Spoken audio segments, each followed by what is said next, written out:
If you're looking at what types of training you're going to do in ROTC, specifically maybe in Marine Corps ROTC, then this video is for you. Every ROTC unit will have some type of military officer / leadership training that is built into it. And there's actually some really creative ways and some really creative evolutions that I did as a midshipman when I was in the pipeline to become an officer.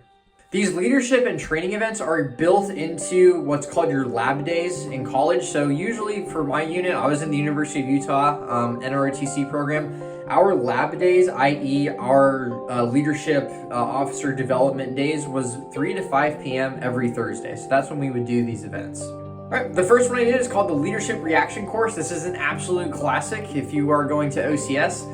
Of any, whether you're in the Army or the Navy or the Marine Corps, essentially you are faced with these challenges where you have to get to the other side of an objective, and there's certain left and right lateral limits to which you are bounded by.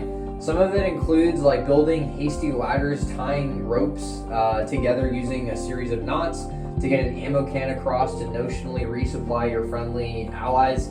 Some of them involve building creative bridges to get all of your troops across. Sometimes the red delineates lava zones that you cannot touch. And they're basically meant to evaluate how well you make decisions, how you take the input of your teammates and implement that into your plan. And it's a great way to learn how to think under pressure and to think outside the box.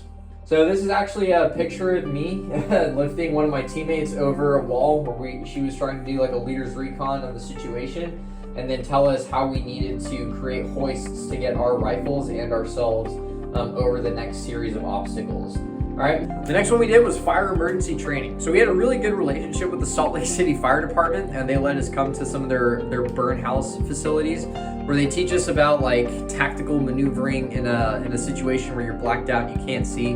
So what that looked like is they pick a squad leader. There'd be 4 people on the team. The 4 people would be blacked out with like goggles that couldn't see, and only the leader could see. And they had to essentially talk their team through tons of different obstacles, barriers, and like confined spaces to get their team to the other side. And it was just an excellent drill in communication and painting a picture for your teammates. And also when you were the person who can't see, you know, how well can you follow simple instructions? All right, the third one that I did was called medical emergencies training. I was actually the officer in charge for putting this one together because I was actually taking an EMT class at the time.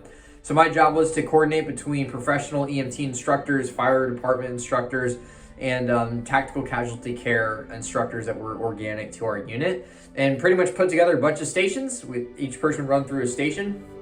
And some of it would be like putting on a tourniquet properly. Some of it would be bandaging. Some of it would be just like a discussion on how you would treat these types of injuries if you saw like, you know, the injury that occurred in the video for demonstration purposes.